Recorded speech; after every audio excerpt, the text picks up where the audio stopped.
سلامونه او نیکې هیلې مو منئ. زه یم عزیز صبابون. تاسو ګورئ د کیسه ډیجیټل یوټیوب چینل. نن خبره کوو د افغانستان او د پاکستان په هکله باندې دوی غټې موضوعات. یو دا موضوع چې د افغانستان د وزارت دفاع له لوري پر پاکستان باندې تورونه پورې کړل شوي دي چې کوم وسوال چې دی هغوی ته ځایونه ورکړي دي، ټریننګ سنټر یې ورکړي دي او هغه راځي وخت نا وخته په افغانستان کې کوم حملې چې دي یا کوم چاودنې چې دي هغه کوي. له دې ما سوی د کوم افغانستان وزارت داخله چې دی سراج الدین حقانی هغه تللی دی یو ای یا متحده عرب اماراتو ته. نو هلته له چا سره لیدلی دي او د کوم د دوی د تګ یا د دورې اصل مقصد څه دی. هلته داسې ریپورټونه چې پاکستاني کوم استخباراتو کوم کسان چې دي هغه هم هلته تللي وو او هلته موجود وو او له دوی سره شاید کوم ملاقات چې دی هغه هم سوی دی. ملاقات په څه وجه سوی دی، څه روان دي، د کوم موضوع چې دی یا دا کوم حالات چې دي، کوم تفصیل چې دی هغه تر تاسو پر درسو. اول کوم خبر چې دی د افغانستان د کوم وزارت دفاع چې کوم د یو څانګه جوړه کړې د سکیورټي او کلیرنس کمیټې د هغه خپل کوم کلنی ریپورټ چې دی هغه شایع کړی دی. په هغه کې د الزام لګېدلی دی چې د پاکستان کوم حکومت چې دی یا د پاکستاني کوم چارواکي چې دی هغه د بیلابیل وسلوال چې دی خاص کر د ایشیایي هیوادونه او دا رقم له اروپا څخه مختلف کسان راوړل کېږي. دوی باقاعده د کراچي هوایي ډګر او دغه رقم د اسلام آباد هوایي ډګر ذکر یې کړی دی چې دا د هوایي ډګرونو ته راځي، پر دې هوایي ډګرونو باندې کښته کېږي او بیا د بلوچستان و سیمو ته او دغه رقم د خیبر پښتونخوا هغه سیمو ته چې کوم چې د ډیورن لای ته نږدې دي هلته ځي او د هغوی هلته پټنځایونه دي، هلته ټریننګ سنټر دی او هغه هلته کوم وسلوال کوم عملیات چې دي یا کوم ټریننګ چې دی هغه کوي او بیا افغانستان ته په بېلابېلو لارو را داخلي او هلته کوم کاروایان چې دي هغه کوي. دا کوم تنظیمونه چې دي یا دا کوم هغه چې د دې نوم نه ده اخیستل سوی خو هغه داسې ویل سوي دي چې هغه تنظیمونه چې په افغانستان کې یا په افغانستان په خاوره کې دا زیات کوم مولوي چې دي یا کوم حملې چې دي هغه یې کړي دي او د افغانستان په خاوره کې سرګرم دي یا هلته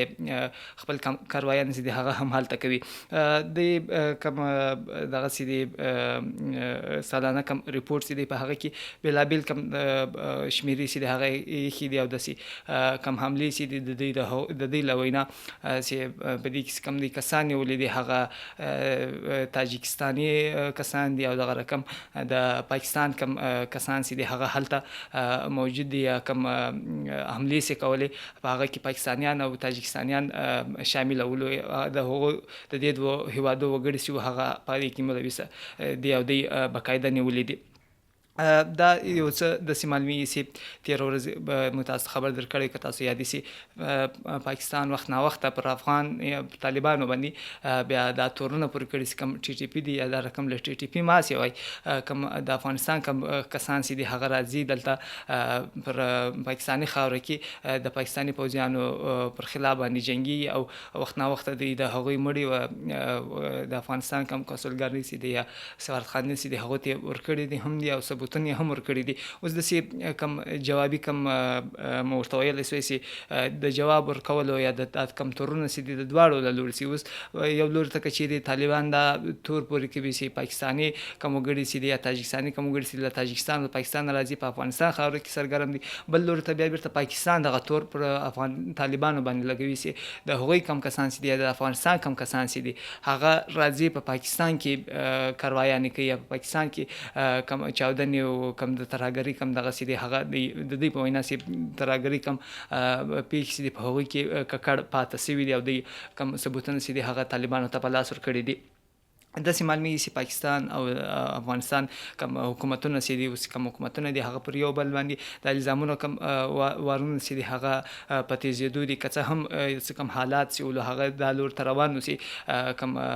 خبرې اترې شوي د پاکستان او د طالبانو د افغانستان د طالبانو ترمنځ خبرې اترې شروع شوې وي او هلته دوی باقاعده ناستې کړې وي. بل لوري ته دا د ناستو تر خبرو پورې د افغانستان کوم وزیر داخله چې دی سراج الدین حقاني هغه دویم دریم ځل لپاره تللی دی، سفر یې کړی دی، که څه هم پر د باندې پابندیانې دي او دی سفر نه سوی کولی، نو بیا هم کله چې دی سفر کوي دوی ته یو سپیشل کوم اجازتنامه چې ده هغه ورکول کېږي. دی تللی دی یو ای ته یا متحده عرب امارات ته تللی دی. هلته کوم له دوی سره کوم کسان دي په هغه کې د افغانستان د طالبانو انټلیجنس کوم چیف چې دی وسیق هغه هم تللی دی او له دوی سره مل دی او مطلب هلته له مختلفو کسانو سره لیدلی دي. خو زیات اهم ورډ چې دی هغه دا دی چې څو ورځې وړاندې په دغه شپو کې خبر راغلی چې د پاکستاني استخباراتو کوم کسان چې وو هغه هم هلته په متحده عرب اماراتو کې موجود وو. اوس دا تر اوسه پورې کنفرم سوې نه ده چې دوی دواړو د دې کوم د افغانستان کوم انټلیجنس کسان چې دي او د پاکستان کوم استخبارات کوم کسان چې دي د سره د قاطع کړي دي، خبرې اترې سوي دي نه دي سوي. چیرې تاسو یاد وي څو وخت وړاندې سراج الدین حقاني مخته هم تللی وو، هلته بیا کوم مکې شریف چې وو هلته هم تللی وو او په هغه وخت کې هم داسې رپورټونه راغلي وو چې د پاکستاني کوم استخبارات چې وو هغه تللي وو او له باقاعده د دوی سره کوم ناسته چې ولا هغه سوې وه. دلته اوس کوم کس چې دی کوم جواب چې دی چې مطلب یو ای یا متحده عرب امارات ولې دا غواړي چې پاکستان او افغانستان سره رانږدې که چیرې تاسو یاد وي څو ورځې وړاندې د متحده عرب اماراتو کې هم کوم طالبان چې وو هغه له هندیانو سره یا د هندوستان له حکومت له خلکو سره هلته ملاو شوي وو، هلته ملاقات کړی وو. هلته هم داسې مطلب د متحده عرب اماراتو په د دوی په منځګړیتوب باندې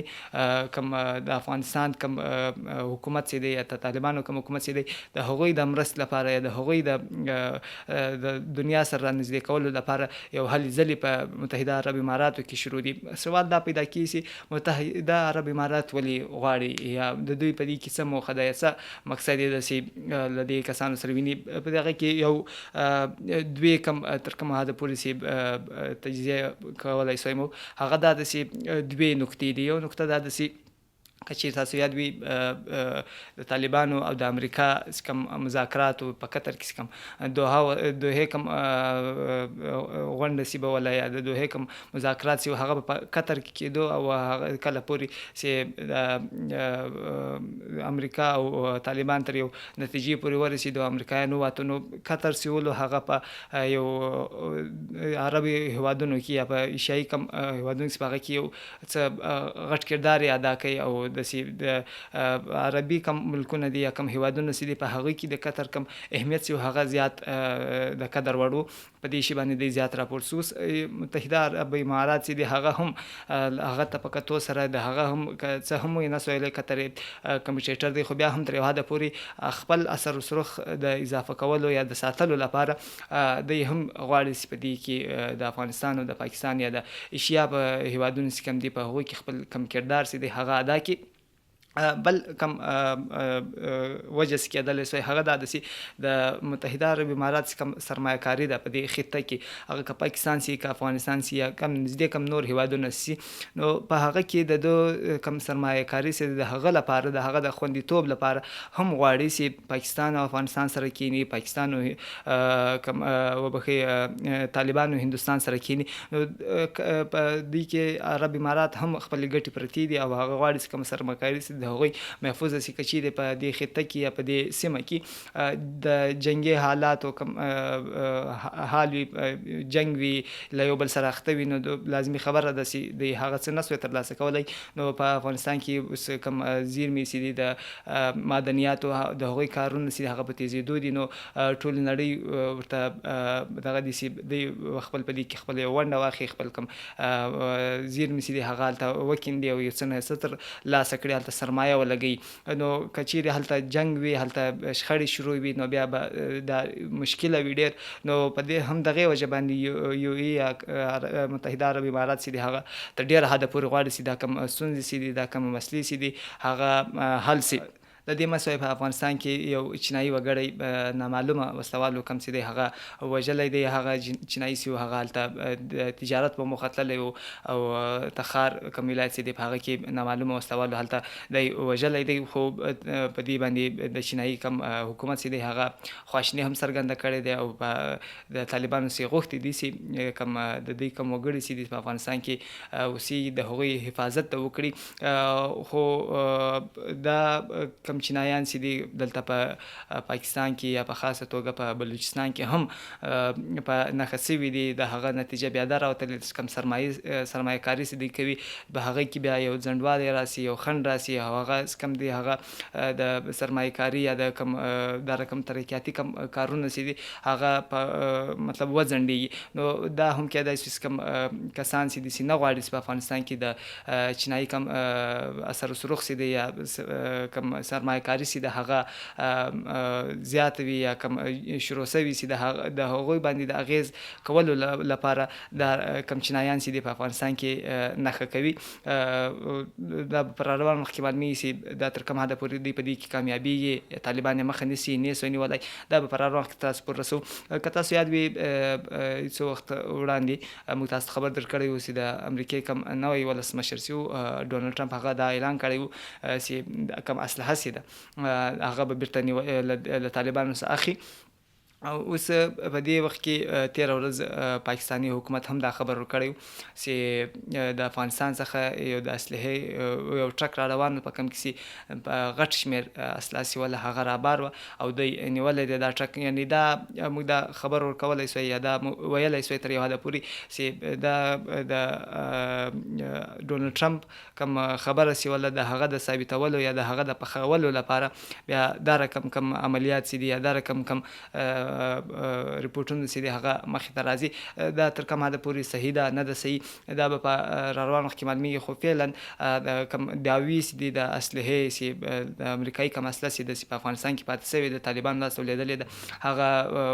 د پاکستان پر وینا چې هغه د ټي ټي پي لاس ته ولوېدلې ده، دغه رقم بلوچ بېلتون غوښتونکو لاس ته ولوېدلې ده. نو دا به تر کوم حده پورې صحیح ده غلطه ده څه نه شو پکې ویلی. او ریپورټونه شته، ریپورټونه که د ټي ټي پي سي که د بي ال اے یا بلوچ لیبریشن آرمي سي د دې په هکله باندې ریپورټونه شته، باقاعده کم ویډیو یا کم تصویران چې دي انځورونه چې دي هغه خپاره شوي دي، هغه اسلحه را رسېدلې ده. ډونالډ ټرمپ